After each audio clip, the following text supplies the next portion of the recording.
Eguerdiko 12:03 gaur emango zaio hasiera binakako B serieko San Fermin torneoari. Gogoratu gaur hasiko dela Elgetan eta hilaren 14an Iruñeko Labrit pilotalekuan jokatuko dela finala. Horretarako lehian 8 bikote izango dira eta hauxe izango da formatua. Gaur bi kanporaketa jokatuko dira, ondoren irabazleak multzo banatan sartuko dira, bi multzo izango baitira, A multzoa eta B multzoa, bakoitzean 3 bikote, denek denen aurka jokatuko dute eta finala bi multzoetako bikote onenek jokatuko dute. Horiek horrela, goazen bertan izango diren pilotarien inguruan hitz egitera edo bikoteen inguruan hitz egitera, hobeto esan da. Lehenengo bikotea Senar eta Lizeaga,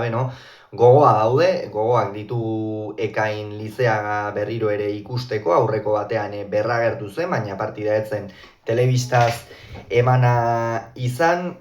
Torneoan sartu dutenerako dagoeneko ongi dagoenaren seinale izango da, eta beretzat ere torneo garrantzitsua izango da, zalantzari gabe, berriro ere sentsazioak berreskuratu eta lehia kutsuko norgehiagoketara itzultzeko. Aurrelari bikaina jarri diote gainera Beñat Senar, aurrean eskuin bizia duena, teknikoki ere gorakada handia egin duena azken urte honetan, batez ere ezker gantxoarekin tanto amaitzerako garaian, sotamanoz pilota ikeragarri luzatzen du, eta bikote indarsua, bikote sendoa, ea zer moduz moldatzen diren. Amiano eta Landa Aze bikotea osatzen duten hauek ere debutatu berriak dira, biak ala biak, baina bikote ikeragarria, bikote beldurgarria, ala handikoa osatzen dute. Una Islandak erakutsi du, debutatu duenetik zenolako doaiak dituen, atzean zulo handiak irekitzeko gai dela, gainera oraindik ere naiz eta euneko bermea ez duen ematen sekulako atzelaria da, potentzial ikeragarria duena, garapen handikoa, eta aurrean Unai Amiano, buruz buruko B serieko txapelduna eta Lauterdiko azpi txapelduna. Orain arte behar bada binaka izan da, bera ondoen moldatu ez den modalitatea, baina irudipena ematen diten urteak aurrera joan ala horretan ere hobetuko duela, eta orain abagune aparta bikaina du Landarekin batera, binaka ere zenolako pilotaria den erakusteko eta hor ere lehiatu dezakeela erakusteko. Elordi eta Aldabe, ez da ohikoa Aitor Elordi B serieko txapelketetan ikustea, oraingoan ordea enpresak erabaki hori hartu du, Joseba Aldaberekin jarri du, ez da Joseba Aldabe profesionaletan lehia kutsuko partida asko jokatu dituen pilotaria, orain beste aukera bate edukiko du, esperientzia dune bikotea, naiz eta Aldabeke orain pare bat urte edo debuta egin 29 urte ditu, 28 oker ez baldin banago,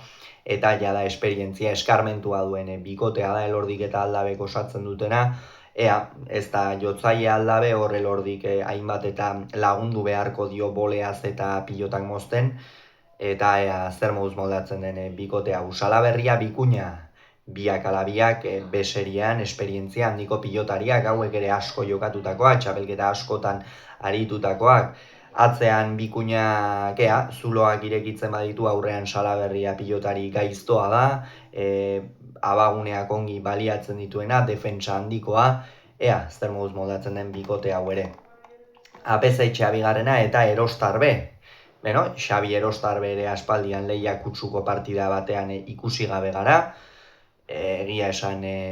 Apezaitxearekin batera jarri dute, ikusteko dago ea Beñat Apezaitxea jokatzerik izango duen. Gogoratuko baitugu aurreko astean Altsasun Ezkurdiak eta Zabalak partida nagusia jokatu aurretik Apezaitxeak jokatu zuela, eta bertan eskuin bizepsean oker ez baldin banago arazoren bat edo beste eduki zuela, eta horren ondorioz aste honetan zehar probak egin dizkiote Goizuetako aurrelariari, eta ea proba horiek ze emaitza ematen duten, eta ea zorionez asteazkenean Iruñeko Labrit pilotalekuan egoterik izango duen. Atzean gainera Xabi Erostarbe jarri diote, ezker ona duen pilotaria, eskuinez ere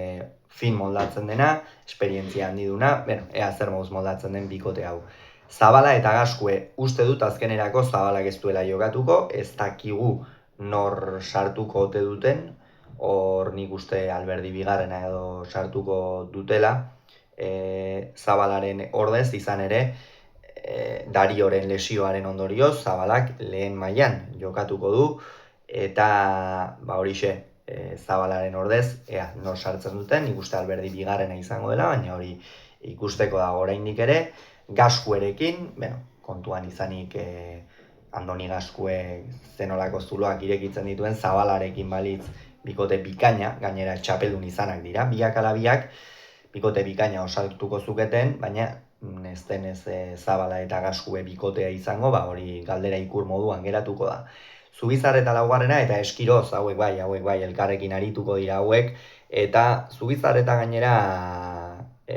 hasiera ona eman dio profesionaletako ibilbideari, ikusi dugu goi mailako pilotarien aurka eta lehiatu izan duenetan ongi aritu dela, bete duela bere lana nolabait esateko, eta atzean gainera berme ezin handiagoko pilotari bat izango du Josu Eskiroz, egia da ez dela jotzailea Eskiroz, baina oso pilotaria bai, tantoa gogortzen duena, pilota gutxi galtzen duena, eta hor Beñatek aurrean izan dezake ez, apur bat jostariago aritzeko aukera edo. Peña bigarrena eta Ugarte Mendia, hauek ere bikote ona osatzen dute, Tolosaldeko bikotea, atzean Ugarte Mendiak, badakigu ez, egunak dituela, batzuetan pilota asko galtzen ditu, beste batzuetan berriz sekulako partidak, ez da pilotari erregularra, Gorka, baina aurrean, Jon Ander Peña nire iritziz behintzat ilusio hartuko du, erronka hau, Ugarte Mendiarekin aritzeko erronka hau,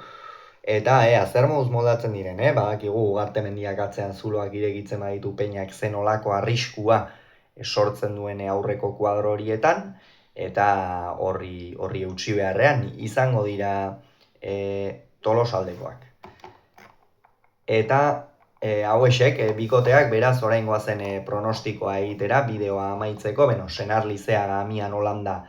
Amiano eta Landa ikusten ditute favorito, hemen horren ondorioz Apezetxea Erostarbe, Amiano, Landa eta Zabalaren ordezean osartzen dute, baina aurrelari bat eta Gaskue izango lirake, eta beste multzoan Elordi Aldabe Salaberria Bikuña, Salaberria Bikuña ikusten ditut favorito,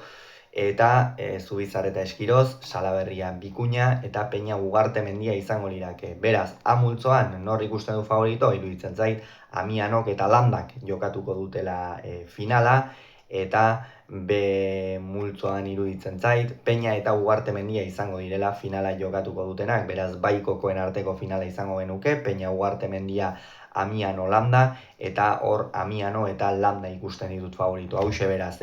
uste duguna, uste dudana, eta zer gertatzen den, arratsaldean gogoratu Elgetan hasiko dela, bi kanporaketa horiekin, Senar Lizeaga, Amiano Landa eta Elordi Aldabe Salaberria Bikuña, eta bi norgehiagoken analisiak noski hemen Kirolunean izango dituzue.